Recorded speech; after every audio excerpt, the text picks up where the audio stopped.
দুবরাজপুর ৪ নম্বর ওয়ার্ডে বসল medical camp. চিকিৎসার পাশাপাশি সংগ্রহ করা হচ্ছে রক্তের নমুনা।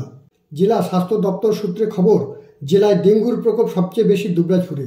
গত ২৪শে জুলাই অজানা জ্বরে আক্রান্ত হয়ে মারা যায় একটি শিশু। স্ক্র্যাব টাইফাসে আক্রান্ত হয়েছে কয়েকজন, তাই মেডিকেল টিম বসানো হয়েছে এলাকায়। ডেঙ্গু বা স্ক্র্যাব টাইফাস যাতে প্রভাব ফেলতে না পারে তার জন্য পৌরসভা, ব্লক এবং জেলা স্বাস্থ্য দপ্তর মেডিকেল টিম করে চিকিৎসার ব্যবস্থা করেছে দুবরাজপুরে।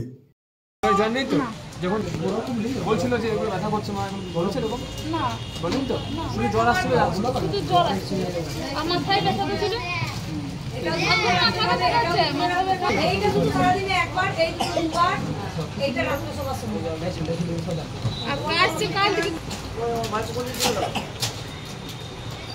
মাথাটা রাখতে বললাম নিলে শুনুন না এটা অতি খারাপই সব কিছু আগে একটা শুনুন নিলে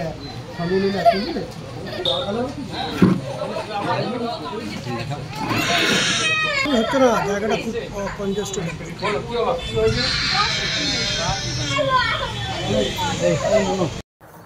বেসিক্যালি এখন যে সিজন চলছে বর্ষাকালে আমাদের এখানে এখন ডেঙ্গু, ম্যালেরিয়া এবং স্ক্র্যাব টাইফাসের এখন খুব বেশি একটা প্রকোপ দেখতে পাচ্ছি। রিসেন্টলি আমরা এখন একটা খুব কিছু পজিটিভ কেসও পেয়েছি। সেই ভিত্তিতে আমরা বিভিন্ন জায়গায় ক্যাম্প করে, যেমন এখানে একটা উদাহরণস্বরূপ একটা ক্যাম্প করেছি। আমরা নিতান্ত যে একদম বেস লেভেলে গিয়ে পেশেন্টগুলোকে দেখার চেষ্টা করছি। মেনলি ফিভার উইথ র্যাশ আছে, বডি এক আছে, সেসব পেশেন্টগুলোকে আমরা খুঁজে বের করে দেখার চেষ্টা করছি এবং আগে থেকে একটা এই পেশেন্টগুলোকে আইডেন্টিফাই করার চেষ্টা করছি আর কি। হ্যাঁ, আগে থেকে আমাদের একটা প্ল্যানিং ছিল যে বর্ষাকালে প্রতি বছরই হয়, এবারও সেরকম হয়েছে। এবারে পজিটিভ কেসটা আগে থেকে ধরা পড়েছে, হয়তো পেশেন্ট পার্টি যায়নি বা কোনো একটা গ্যাপ থেকেছে, সেই গ্যাপটা পূর্ণ করার জন্য আমরা আরও তাড়াতাড়ি লেগে পড়েছি যাতে এইসব কেস আরও পজিটিভ না আসে এবং সেগুলো আগে থেকে আমরা ট্রিটমেন্ট করতে পারি।